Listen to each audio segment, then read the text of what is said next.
Hi, and welcome to Real Talk. I am Ron Strand. I'm glad that you're joining us. This is part two of my interview with former Dodger General Manager Kevin Malone. He's also the founder of Kids Not For Sale, a sex trafficking ministry that he got into. When we were talking to Kevin last, he was telling us about the miraculous story of his son. And if you didn't get a chance to watch part one, go back and watch it. It's really very powerful. But what I asked Kevin is how he got into the sex trafficking ministry. And Kevin, welcome again Thank you. to Real Talk. Pleasure to be here.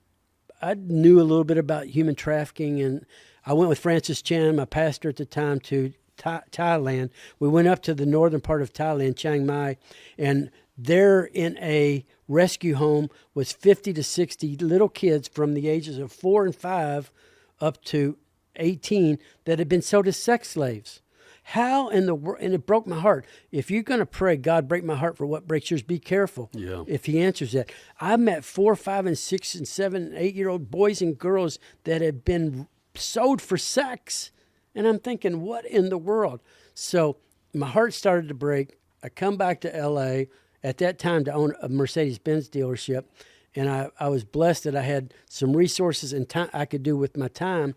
And I just started diving into that. And I believe God said to me, not audibly, but I believe God impressed upon my heart, I gave you your son back. I want you to go get sons and daughters back that are in this evil, this darkness of child sex trafficking. Wow. So I rescued your son. I want you to go rescue sons and daughters and give them back to their parents. So I started fighting this really in 2014, but full-time in 2015, 2016. And I've got offices in 5 cities. I've been to D.C. a lot to try to educate our U.S. senators and congressmen on what they can do to change laws, just to educate them. So that was United States Institute Against Human Trafficking. I started in 2016. We had the only boys' safe home for boys 17 and under that had been sold for sex. It's Sodom and Gomorrah out there right now. We live in a deprived, evil. There's a lot of predators and pedophiles out there. And if you look at our culture again, we're trying to say it's okay to abuse, sexually abuse and use kids. And we got some real issues going on in our country right now. Our kids are under attack. Yeah. So we've got to protect them. Certainly are. And that's what God's called me to do, is protect them. And what people say, well, most of them are African-American or Hispanic. They're kids. They're kids. I look at them like my kids. I don't care what color you are. Right. So the problem we have in America is this apathy, this neglect to this problem that our kids are being targeted and under attack. And it's not just black and brown kids. It's also, I've worked with families around the country, 2 out of Houston, Texas, that had 16 and 17-year-old beautiful blonde-haired daughters that were abducted or lured and groomed into being sex trafficked. So this does not discriminate. I don't care what color you are or where you're from or your socioeconomic background. If a predator wants a redheaded white girl from a affluent family, they will go try to find her. They will try to abduct her or eventually groom her into this. And we have a problem. I'm not only talking about internationally we have a problem, and I'm not only talking about kids from foreign countries coming to America being sold. We have a major problem with American boys and girls being sold. And what people don't realize, 36% of all trafficked American kids are identified as boys. That's why we opened the first boys trafficking safe home in the state of Florida. You said 36%. That's what the DOJ, that's their number, up to 36%. So, I've dealt with boys for years, trying to help boys that have been, but I also support a couple of girls' homes. I deal with minors, 17 and under, and the trauma and the pain and the hurt that's been done to these kids, it's unconscious. It's just evil. And so my wife says sometimes you're awful angry. Yeah, I am. Well, I imagine with I what am. you see. And I got to pray a it's- lot because I'd like to take justice into my own hands because I got something for all these guys. Yeah. So what I try to do is not only prevent and make people aware that it's a problem, but give them a call to action. Do something. You can get involved in this fight and rescue kids. I work with people that do rescues, and then I work with people that have safe homes. But what I'm doing now is working through technology to go after buyers, men that are paying to buy and rape our children. And it's happening in every country, every city, every state in America. Men are paying to rape our kids. You had a figure that the United States is the number one purchaser. Men in the United, how would that? I would say that you're exactly right. The American men are the number one consumers or purchasers of sex from children in the world. We've got a problem. We've got a major problem. I mean, I was as deprived and sinful as, but I would never mess with a Right. child. Right. I think so here's the other thing. This is the other thing. So the Institute, we use a lot of technology, and Kids Not for Sale is focused primarily in Vegas because Vegas is one of the worst cities in the country because people think it's okay there and everybody's making money off sex. And I'm trying to do different campaigns. We just started one at the Harry S. Reid, the Las Vegas airport. We've got posters up. We're doing an awareness campaign that kids are not for sale. Yeah. And we're doing billboards around Vegas. But what I want, go ahead. No, I was going to say I saw a picture of a big billboard you had with Derek Carr from Yeah, Las the Vegas quarterback for the Raiders. Vegas. Yeah. Right now, they're trying to figure out if he's still going to be the quarterback. But anyway, he's a godly man. He loves the Lord, and I feel for him going through what he's going through now. Yeah. And they've not had the season. I don't think it's his fault. I mean, everybody takes some blame, but Derek Carr loves the Lord.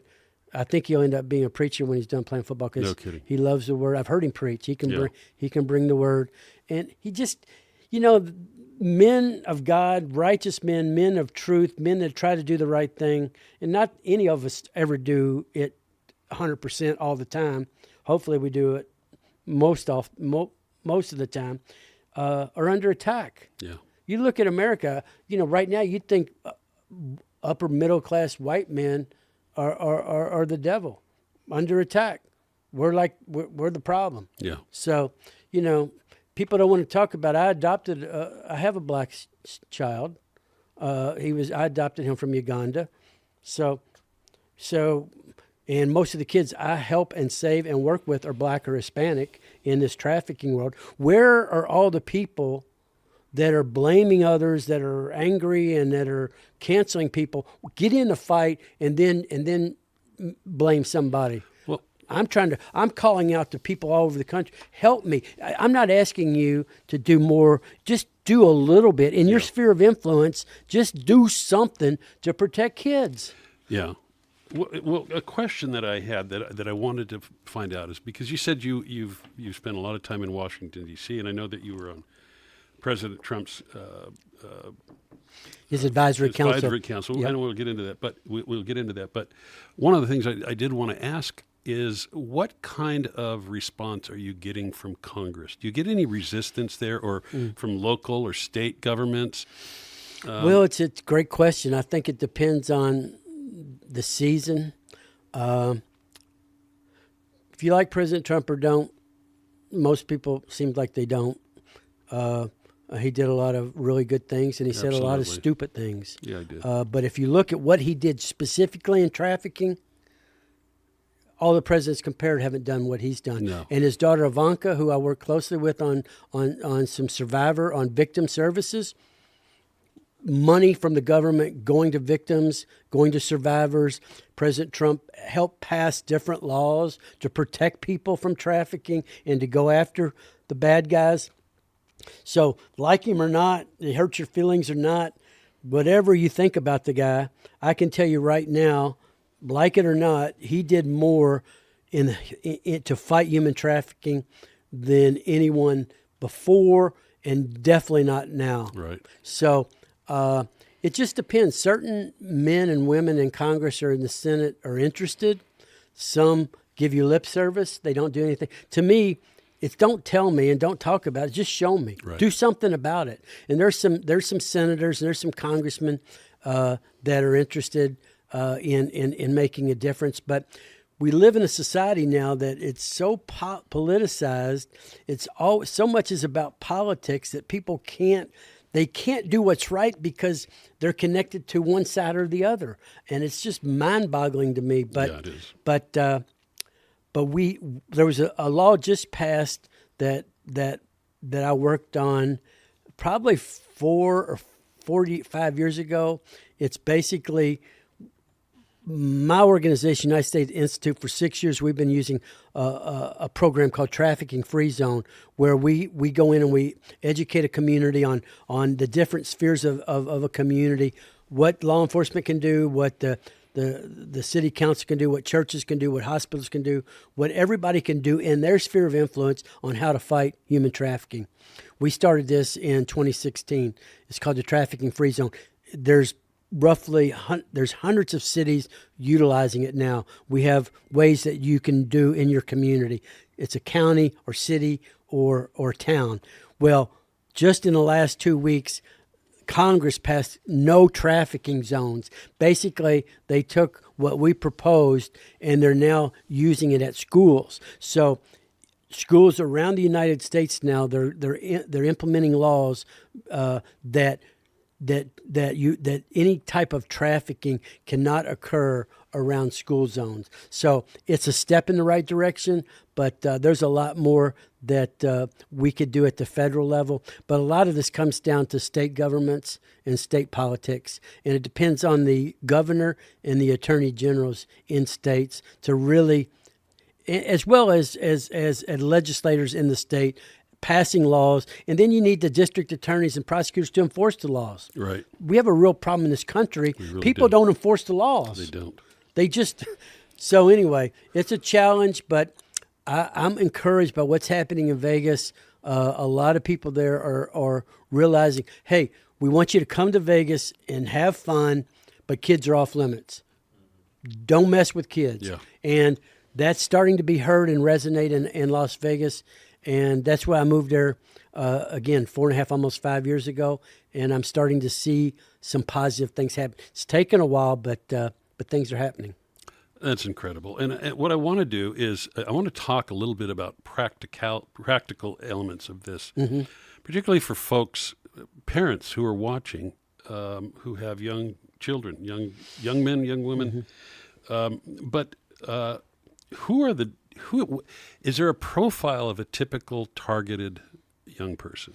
That's a very good question. No, because of the evilness of it and the sickness and the pervertedness of these pedophiles, these predators, they have different appetites. So there's no real. They're all over the map. It's unfortunately, in most instances, it's African American and Hispanic kids because of their economic or lack of education issues. What I'm trying to do in Vegas now is let's educate the kids on what grooming looks like, what a trafficker looks like, what are the signs that you're at risk or your friends at risk, what does it look like to be groomed, and kind of give some identifiers as to what to look for. But no, the traffickers range from a grandmotherly looking type to a family relative, an uncle, to just somebody off of the street. It's all over. That's why it's really challenging for law enforcement, but to really know. But these traffickers, sometimes they're gang related. They're involved in gangs. But parents need to know. Don't have your head stuck in the ground. Know who your kids' friends are. Know who their coaches are. Know who their church leaders are, because they're at risk. These predators are coming. Law enforcement, clergy, teachers, coaches, men that are predators, that are pedophiles. They're all over the place. So Am I sounding the alarm bell? Yes, I am. Well, and Because rightly so. rightly so, because we need to protect our kids. If they're not being taught in the schools, which we're getting that curriculums passed around the country. The state of Florida a couple years ago legislated and mandated that there had to be human trafficking training from K to 12th grade. Some sort of training about and educating kids as to what this is, as well as parents. So we're trying to get that to happen all over the country. But parents need to know who their friends are. What I find with boys that are trafficked, what we have found is they're oftentimes groomed and recruited on social media or the gaming devices. Okay. These pedophiles, they can communicate when you're playing these. I've never played these games, so they can be playing these games and they're communicating. And this is where these pedophiles and these predators go, and they start building these relationships. A lot of our boys, we've had 30-something boys in 4 years go through our safe home in the state of Florida. Majority of them were recruited or groomed off of these gaming devices and social media. So know what your kids are doing, who they're communicating with, who they're talking to, and it's really the parents need to wake up because our kids are being targeted and they're under attack. And I think parents are so busy now sometimes, but you've got to protect your kids, and you got to know their friends, and you got to know their friends' parents. Yeah. Take no chances anymore. Right. It's a scary place right now. Yeah. It's really scary. We're dealing with so many different aspects. You mentioned gaming and how they can infiltrate through that, through through the internet, through all these things that, when we were growing up, they didn't have any of these things. TikTok, Instagram, TikTok, all of that stuff. All that stuff. All of that stuff. And that's something parents really, really need to be involved They in. really have to be watching. And, there's devices out now. I spend a lot of time with some very astute folks in the cyber world and the technology. There's things you can do to protect your kids. I'm not saying you have to be like a helicopter mom or dad, but you have to know because of the culture we're living in that going to the malls, these predators, these traffickers and pimps, they can identify the girl that's maybe the most susceptible, maybe the lower self-esteem, or these guys are smart. They're sophisticated. Just because they're pieces of garbage, they're predators and pedophiles, doesn't mean they're not smart. They're smart and evil. In that way, they really are. So, and there's things you can put on phones. There's things you can put on computers and these gaming, just to protect your kids from bad guys. Well, one thing that I read that really, really disturbed me is that a lot of sex trafficking comes out of the foster care system. That's a 60% of all kids that are trafficked come from foster care, because right now the traffickers and the pimps, they will send girls or boys into these foster homes to recruit kids out of them. So does that mean that the foster parents are predators, or is it just meaning that they're more susceptible to kids that are in the foster care system? It could mean either, but usually it means that they're not so much the predators. Sometimes they are, but I'd say it's just because of the situation, because of the way it's set up. And these kids have been abused already. These kids have probably already experienced some sort of sexual exploitation. Right. And I heard this the other day. It just dawned on me. I'm sure I've heard it before, but because they're monetized. So when you're in foster care, and I think foster care is great if it's the right parents, and we need more people to step up and be foster care parents. But you get paid for a child. You can have 1, 2, 3, 4, however many. But now what I'm being told now is that kids now realize there's a monetary number on me, that my value, you make X because you take care of me. So now when they go out into society, when they grow up, they look at themselves as a number, as a financial number, an amount that they're worth. And I'm starting to hear that more and more, that's one of the challenges with the foster care. One, there's not enough foster care parents, to the church. This is a problem for the church. Let's be honest about it. The church, we want to always look good and sound good and pray good and worship good and sing. But when we get are ugly or dirty or hard, church people are the first ones to run off. Yeah. I am so tired of church folk, religious folk talking a good game and not stepping up and I'm not saying everybody has to be a foster care parent, but you as a follower of Jesus, as one professing to be transformed by this relationship, need to step up and do something. Now, people say, well, I can't do everything. Well, what are you doing? There's so much complacency. There's so much apathy. There's so much lack of compassion. Here's the problem. I don't see a lot of difference in many church folks than I do non-church folks. They don't. Show me your transform. Show me that your faith is real by what you do, by how you live your life. Show me your faith by your works. Exactly. Yeah. That's exactly. The Bible's pretty clear on that. But you know what a pastor told me a long time ago was partial obedience is disobedience. How many church people I know, professing Christians, that will pick and choose what they want to obey in the Bible? Yeah.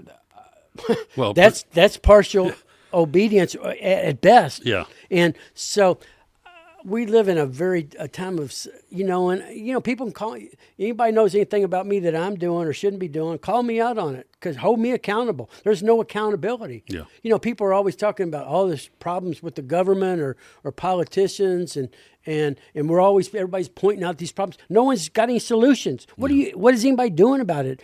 I can't stand being around people that always want to talk about all the issues, all the problems, and they don't do anything. Yeah. Just show me, people always say is, basically, show me your faith, and then if you need to teach it to me or to tell me about it, live the Bible out, and then share it with me after I've seen it in your life. Right. So we need to step up. I really pray. I pray every night and throughout the day sometimes. The church, we need to step up, church. We need to do what God tells us to do and do what the Bible tells us. Does that mean we're going to be perfect? We're going to make mistakes, or some days we don't feel like? No, but people know. You know if you're doing anything. You're not fooling anybody. Yeah. Well, here's an opportunity to give folks an opportunity to get involved. Where I mean, you need resources. You need support. That's a great question. I appreciate you asking. And God, Matthew Barnett told me this at the LA Dream Center, that money follows ministry. If you do what God's called you to do, He'll provide. Yes, and He does provide. He is Jehovah Jireh, the Almighty Provider. Yeah. No question about it. He always provides. But my point is it don't have to be my ministry or my organization, the United States Institute Against Human Trafficking or Kids Not for Sale. There's people in the communities that are doing great work. So just do a little research, or go on our website, or email me and say, hey, I'm in so-and-so city or town. What can I do? What we do, part of the United States Institute of Human Trafficking, we have an abolitionist project where we will train people. We will equip you on how to get in a fight. What does that look like? What do you need to know? And we will train you. And if we can't help you, we will point you in the right direction to people that are doing stuff in your community. The one thing I failed to mention, Ron, I think is important is, I do have a bad taste in my mouth about predators and pedophiles. But one of the technology components projects that we used to be able to, we would put our own ads up on these in these places where men go to buy sex from kids. And we'd put our own ads up, and we'd our technology would scrape their information. We used artificial intelligence. And at one point, we would say, hey, you're not talking to a 12-year-old little boy or a 13-year-old little girl. I'm a machine. I'm an artificial intelligence. We've got your number. We know where you work. We know your wife's name, and we know your address. Now, do you want to stop? But what we did, nobody else I know in the country is doing this, because I believe in second chances. We say, if you're addicted to pornography, if you're addicted to buying sex, if you're addicted, whatever, do you want help? We will point you to resources. So we had a link of where men could go that we were engaging with this technology to provide them a way out, to provide them help, to provide them resources, because I do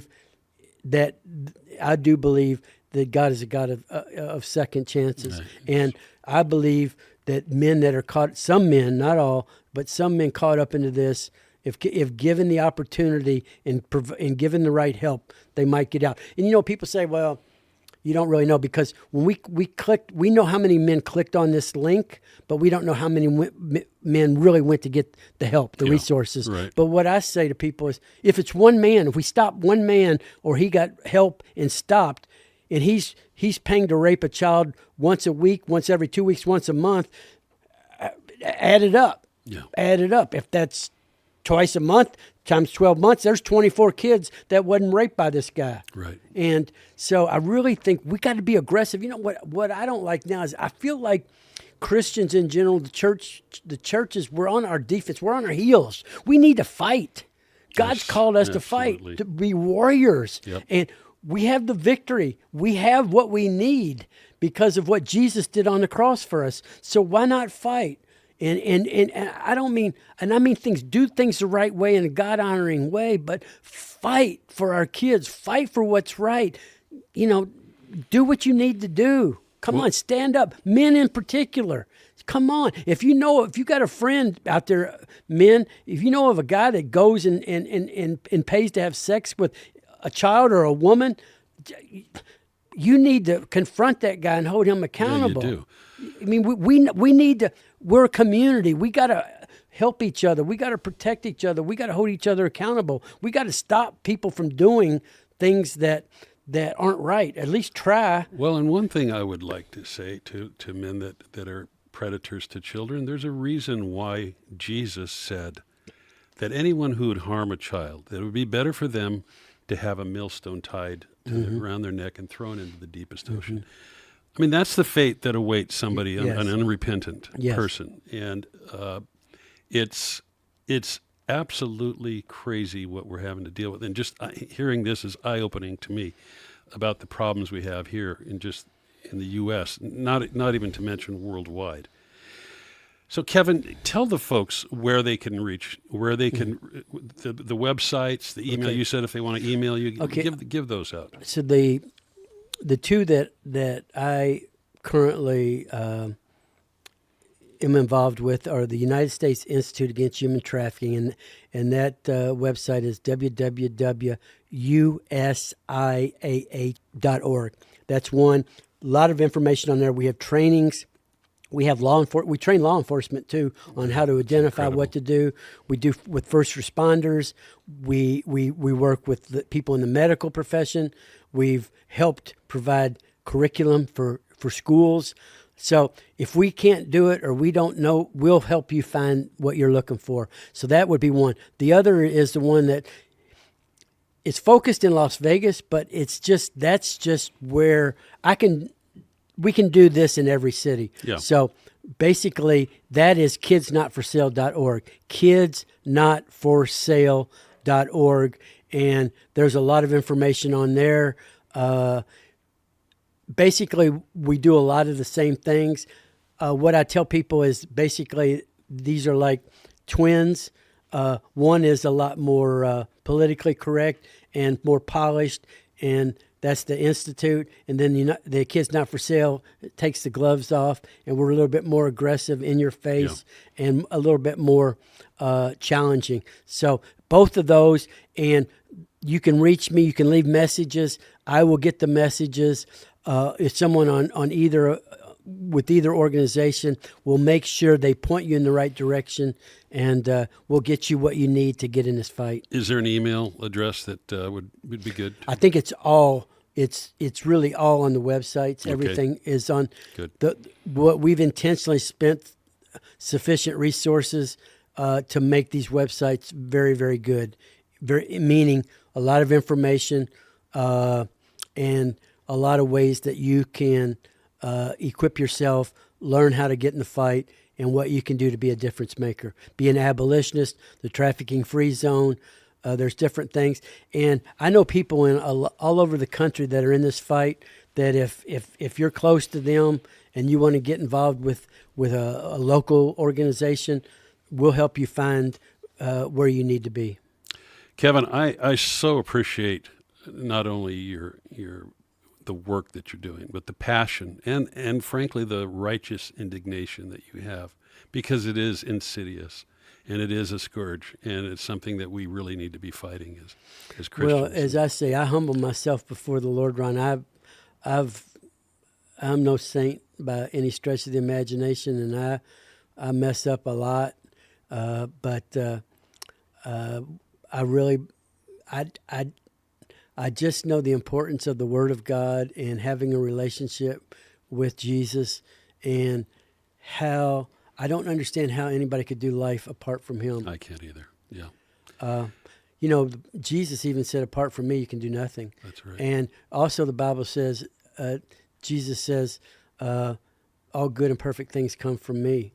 So if you're really searching for answers out there, or you know anybody that is, I tell you, the greatest gift anybody can get is a Bible. And people think, oh, no. I mean, I've seen the Word of God change people. I know gangbangers, guys that used to kill people, they're now following Jesus and serving those people that they tried to get rid of in the gangs here in South Central. And I know people that used to live. I mean, when you question, is this real? I think it comes down to when I'm in a situation and it's like, am I going to do what pleases me? Am I going to be selfish, or am I going to do what's right before God, what honors Him, what reveals Him, what points people to Him? That's when I know that this faith, that this God that I'm following is real. Amen. Amen. Kevin, thank you for being with us and talking about this. It's been a pleasure. Thank you. I've enjoyed it. Yeah, there's so much there, and I'd love to get your son Sean here at some point and hear his story firsthand.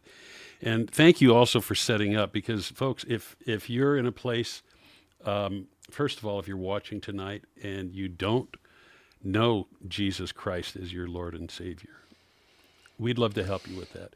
Reach out to us at prayer@theupperroompresents.com. That's prayer@theupperroompresents.com. And as you said, if they had a Bible, if you make that commitment and reach out to us, we'd love to send you a Bible, get you started in your faith, help you out as much as we can. You're looking at a man here who has lived his life of faith, and admittedly has not always done the right thing. And I could say the same thing. It's not about being good. It's about surrendering your life to Jesus Christ. And He says, I've given you life. I've given you abundant life, and it's better than what you could even imagine. Mm-hmm. And also reach out to us. We'd love to hear from you, your feedback on this show. If you have questions, reach out to us at info@theupperroompresents.com, and we'd love to get back to you. Again, Kevin, thanks for joining us, and thanks, folks, for watching, and we'll see you next time on Real Talk.